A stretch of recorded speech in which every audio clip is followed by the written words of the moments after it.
Após o empate fora de casa contra o 9 de outubro, volta a se construir uma narrativa de instabilidade em cima do trabalho do técnico Alexander Medina. Algum balanço sobre os 100 dias dele no comando técnico do Internacional conta contra o treinador, principalmente pelo fato do time ainda não ter engrenado nessa temporada. Mas o relato de quem estava em Manta e está neste momento viajando para BH é de inexistência de possibilidade de demissão, pelo menos nesse momento. Mas o jogo contra o Atlético novamente volta a ser uma partida decisiva para a manutenção ou não do trabalho de Medina.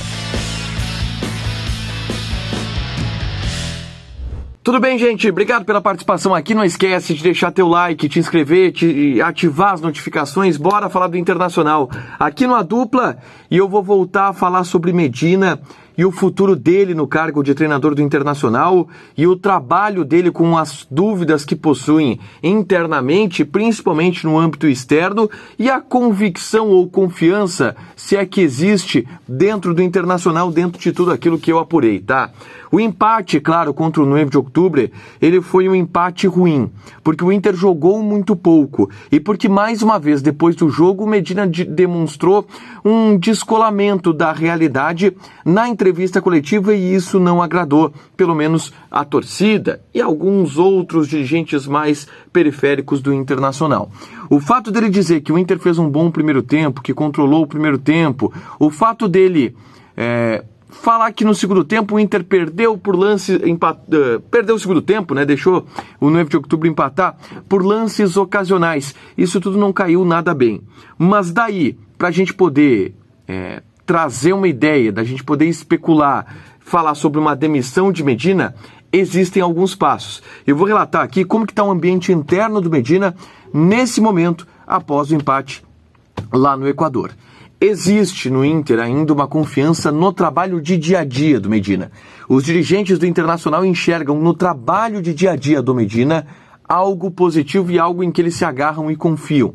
Se entende que a relação do Medina com os jogadores, o que ele trabalha, a maneira como o Medina escuta, a maneira como o Medina é aberto a novas ideias, a maneira como o Medina está preocupado com a situação em que ele está inserido agora, demonstra que ele é um treinador que tem capacidade de passar por esse momento complicado, que a troca dele não seria exatamente o que resolveria os problemas do Internacional. É esse o conceito que existe dentro do departamento de futebol e dentro das lideranças que iriam tomar essa decisão. Eu falo do presidente Alessandro Barcelos, eu falo do vice-futebol Emílio Papaleuzinho, eu falo agora principalmente do Paulo Autori, que é o diretor técnico do Internacional, que esteve em Manta. O Papaléu ficou aqui em Porto Alegre avançando outras questões. O Paulo Autori esteve em Manta e estará também em BH. Esse é o pensamento da direção. Mas dentro disso também existe uma inviabilidade através dos resultados. Já fazem 100 dias que o Medina está trabalhando como técnico do Internacional e a equipe ainda não conseguiu apresentar uma consistência de evolução sob o seu comando. Mais do que isso, o Inter teve 3 períodos após a temporada começar, 3 períodos onde se teve tempo para trabalhar. Por exemplo, antes da partida contra o São José, em função do calendário do Campeonato Gaúcho e em função do Grenal ter mudado de data, a federação puxou o Grenal lá da rodada X para a rodada mais perto da reta final do torneio, da primeira fase. O Inter ficou ali, antes do jogo contra o São José, 10 dias sem jogar. E aí, trabalhou bastante no CT Parque Gigante. E quando volta contra o São José, perde por 3-2.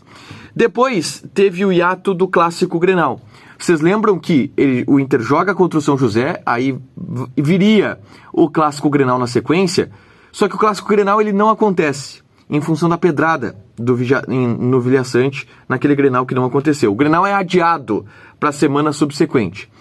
E aí, nesse meio tempo, o Inter ficou sem jogar, trabalhando, e pegou o Globo. Foram 10 dias também, praticamente, sem jogo, especificamente.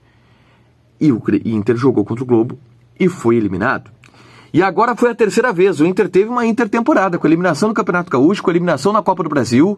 Foram 2 semanas até essa partida contra o 9 de outubro. Foi trabalhado. Se disse, encontramos novas alternativas, encontramos novos mecanismos. E o Internacional não apresentou nada. E esse é um ponto que conta muito contra o Medina. O fato dele não conseguir dar corpo de time, mesmo já tendo tempo para trabalhar nos treinamentos. E aí eu falo de avaliação interna. Qual é a situação do Medina, tá? O Medina ele não vai cair antes do jogo contra o Atlético Mineiro, essa possibilidade ela não existe. Está no avião, indo de Manta para BH e pensando no time que ele vai colocar em campo contra o Atlético. Mas a gente sabe da dificuldade desse jogo contra o Atlético. E é um jogo chave para a manutenção do Medina no cargo. O Inter não quer demitir o Medina. O Inter quer manter o treinador por aqui porque acredita que ele ainda pode dar a volta por cima. Entretanto, se tiver mais um fiasco, na sequência, o clima ele fica insustentável. O Inter vai lá, toma uma goleada do Atlético Mineiro. O clima fica insustentável. Então, é o jogo contra o Atlético Mineiro que vai nos dizer muito sobre o futuro do Medina. Eu não acredito em queda do treinador depois, mas se o Inter apresentar mais uma vez uma atuação sem nada de novo, uma atuação muito abaixo, com um placar elástico, ou uma atuação que seja de alguma maneira impactante do ponto de vista negativo, não vai dar para segurar o Medina do ponto de vista de ambiente externo que novamente sacudiria o treinador do Internacional. E aí a direção teria que fazer a troca. Porque eu digo também que a direção não quer trocar o Medina. Porque se tem a ideia de confiar no trabalho dele até que ele tenha à disposição os reforços que estão chegando. Tem a história do Wanderson, que está machucado, não estreou ainda. O Carlos de Pena chegou agora, jogou desembocado contra o 9 de outubro. O Inter está querendo o Alan Patrick. Tá trazendo mais um zagueiro, tem o Alexandre Lemão que estreou ontem. Então, se quer colocar esses reforços à disposição do Medina para aí sim ter certeza que o Medina não pode seguir, de que o trabalho do Medina não tem um prisma de evolução. Nesse momento se enxerga esse prisma de evolução pelo trabalho do dia a dia, na percepção dos dirigentes e pelos reforços que estão para chegar. Mas, se antes disso acontecer algum tipo de percalço, uma atuação muito ruim contra o Atlético, aí sim existe uma possibilidade grande da queda. Hoje eu emocionei Baldasso no Donos da Bola, com uma informação que eu trouxe e eu acho que eu já citei ela aqui também. Se o Inter, no momento de instabilidade que houve do Medina, todos os momentos que houve, tivesse demitido o Medina, o Inter já tem um ficha 1. E naqueles momentos seria o Odair Hellmann. E neste, tudo indica que seria o Odair Hellmann também. Se em algum momento o Medina caiu, o Inter vai buscar o Papito lá no Oriente Médio. Baldasso ficou emocionado, não sei se você acha também que é a melhor solução. Deixa teu like, te inscreve e ativa as notificações que vai ter mais conteúdo aqui no canal. Beijo!